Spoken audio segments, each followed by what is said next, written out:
students, we are on morphology of the flower, and in this lecture we are starting with the different parts of the flower. We will start with the calyx. Calyx, as you know, is the outermost whorl of the flower. Outermost whorl. Individual members of which are known as the sepals. And the function of the calyx is to protect the flower in bud stage. Sepals of the flower can be either free, as you see in this case, they can either be free sepals or they can be fused. As you can see here, sepals in this case are fused together to form a tubular structure. If the sepals are free, this condition is known as Polysepalous condition. Polysepalous. And if the sepals are fused, that condition is known as Gamosepalous. Poly means many, Gamo means fused or marriage. Pick up 5 flowers from your neighborhood and classify their sepals as either Polysepalous or Gamosepalous for your homework. We move on to the next whorl, that is the corolla. The petals are brightly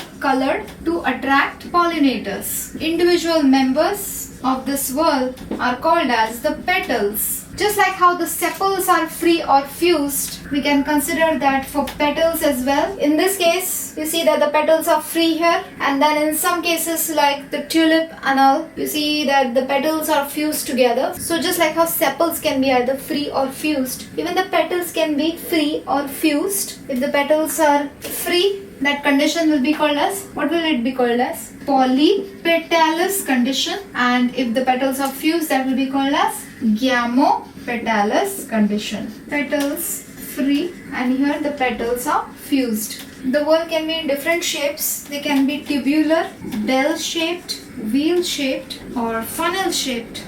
In the next lecture, we will look at the aestivation of flowers. In the name of Lord Mahadev, please subscribe.